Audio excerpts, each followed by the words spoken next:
Salut à vous, c'est Splinter Sneakers, j'espère que vous allez bien. Alors aujourd'hui je fais une vidéo pour présenter mes deux last pick-up. Donc je me baladais tranquillement sur les réseaux sociaux quand je suis tombé sur le compte, enfin je suivais depuis un certain moment le compte Instagram Fit Them All, donc officiel. Donc pour le nom complet je le mettrai de toute façon, vous inquiétez pas. Dans sa story j'ai vu 2-3 modèles qui me plaisaient et puis j'ai pas forcément trouvé grâce à lui, mais ça m'a franchement inspiré et puis je me suis dit bah si elle est en promo sur certains sites, pourquoi pas sur une autre, et voilà. Le concept du site, c'est que le gars il partage des bons plans via ses stories, ça c'est vraiment intéressant parce qu'il a utilisé le concept de la story qui reste un certain temps, donc 24 heures, ou enfin tu peux paramétrer ça je pense, et du coup c'est très intéressant parce que quand il partage une paire, si elle a été partagée à 5 heures et que c'est une paire assez recherchée ou qui n'a pas beaucoup de taille, en général elle sera vite sold out.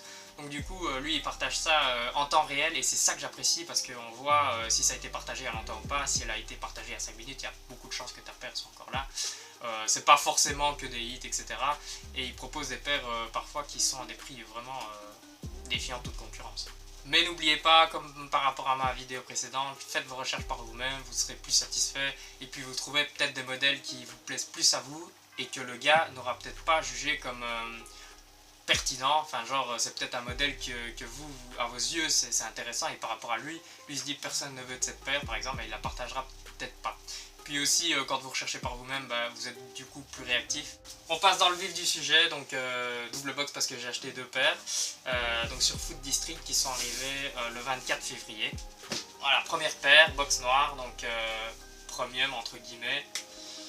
Bon, pour le coup c'est pas vraiment une... Bah, il n'est pas marqué que c'est une premium quoi, mais c'est une collaboration, donc c'est avec Nike Gyakuzu. Donc voilà la paire qui est une Nike Zoomfly. Alors j'ai préféré prendre ici parce que c'était une paire vraiment à un prix très bas. Et puis comme je vous le dis, je suis quelqu'un qui est plus là pour l'aspect esthétique de la paire. Et puis ce qu'il y a derrière, ça m'intéresse beaucoup moins quoi. C'est plus la paire qui m'intéresse que l'histoire derrière. Bon, c'est un peu dommage parfois, mais là j'essaye un peu de rechercher et je vais essayer de vous présenter ça comme ça au passage. Bah moi je m'instruis. C'est Gyakuzu, pourquoi? Eh bien en fait c'est tout ce qui est paire d'une collection, tout ce qui est technique, et donc pour le coup ici c'est running. C'est Jun Takahashi, je ne sais pas, à mon avis un japonais, et qui est le designer de la marque Undercover, donc bon bah il a sa marque le gars.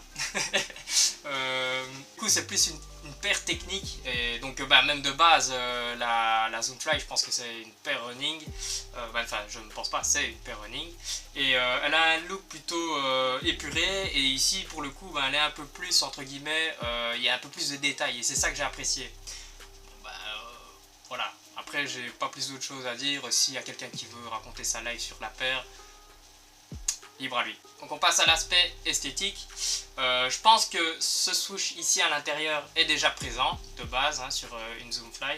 Après je sais bien que il y a 2 variantes dans les Zoomfly, donc il y en a une avec un gros swoosh et une avec un swoosh un peu plus petit. Donc ici pour le coup après à l'extérieur il y a le zoom plus petit ici qui apparaît une deuxième fois. Sur la languette, hop, Nike, oh là là, Gyakuzu. Donc ici, les inscriptions qui sont un peu plus en détail. Et voilà, les œufs qui font un peu, bon, je sais pas, pirate. J'aime assez bien, qui est un peu discret comme ça et qui apparaît. La paire est sortie en 3 colorways, en bleu et en mauve. Moi j'ai préféré celui-ci. Je pense qu'elle est encore disponible en noir, c'est un peu plus compliqué, mais dans les autres colorways, vu qu'ils sont... moi je trouve plus chaud à matcher, bah, du coup moi j'ai pris la noire. Dernier point, le plus visible, hein, c'est le fait que ce soit translucide. Hop. Donc du coup tu mets une chaussette et du coup la paire est complètement différente. C'est la deuxième paire que j'ai comme ça. Et c'est ça que je recherchais particulièrement ces derniers temps. Donc voilà, paire bien sympathique, 110 € maximum, je me souviens plus trop du prix, c'était quelque chose comme ça, je crois que c'était 105. Pour le coup c'est une bonne affaire pour une collab et c'était une paire qui est normalement à 180 retail. Donc super sympa de la part de Food District, ils envoient pour l'occasion, c'était la Saint-Valentin, donc une petite carte, ça fait toujours plaisir. Je me souviendrai que je les ai reçus en février, donc le 14, le jour de la Saint-Valentin. Donc voici la deuxième paire, c'est la Puma en collaboration avec Anne Kjobenhaven. Donc spécial box pour le coup, avec le nom Puma, là aussi. Pour le coup, c'est le colorway de la chaussure. Hein. Hops. Voilà. Alors voici la paire donc, que je vous ai comparé avec la box et qui reprend les mêmes couleurs. Alors elle est assez minimaliste dans le sens où il n'y a pas trop de couleurs, mais elle est très classe je trouve, style épuré. On voit pas forcément que c'est une Puma au premier abord.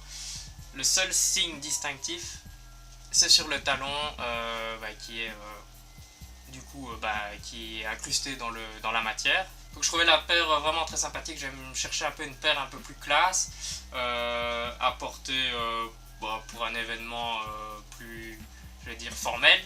Et je suis tombé sur ce modèle, de nouveau en promo, à 100 €, quelque chose comme ça, 110.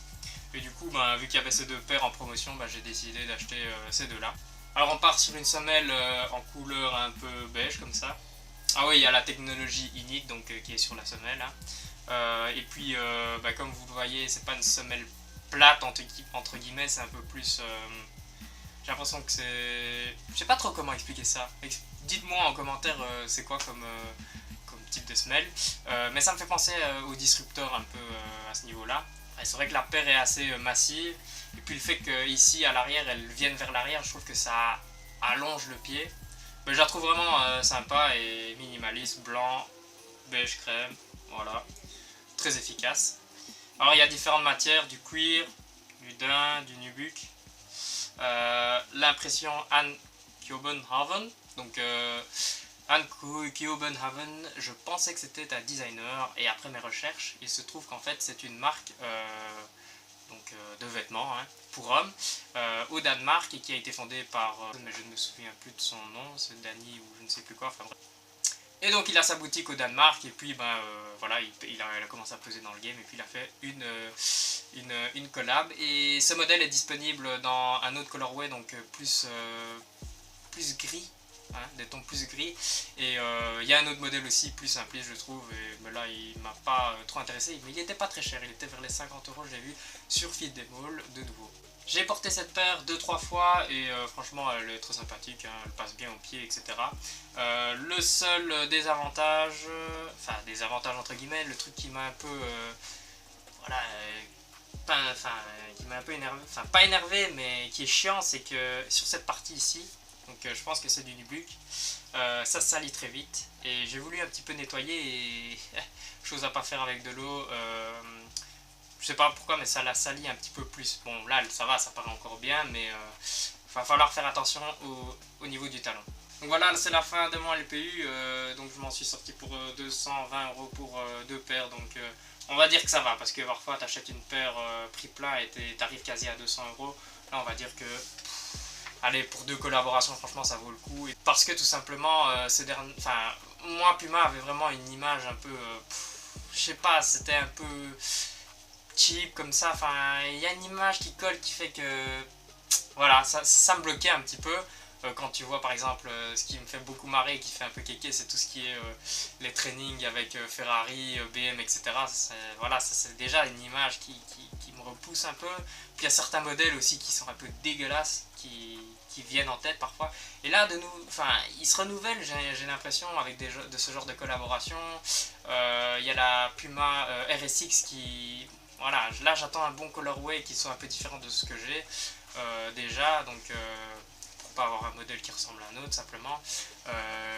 Mais la RSX Toys, RSX en collaboration avec Hot Wheels, j'ai acheté la RS0, donc le coloris OG, j'ai la Thunder Spectra coloris OG de nouveau qui est très apprécié, j'aime beaucoup.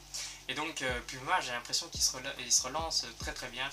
Moi personnellement, les derniers modèles que j'ai vus, ils faisaient la différence. Avant, moi, quand on parlait de Puma, comme je le dis, je suis pas là depuis très longtemps, mais je voyais les Puma en Suède de différents colorways. Je vois pas l'intérêt d'en acheter plusieurs, moi j'en ai un et c'est bon.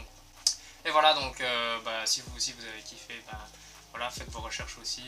Et puis il n'y a pas que Nike et Adidas dans la vie. Voilà, allez, salut!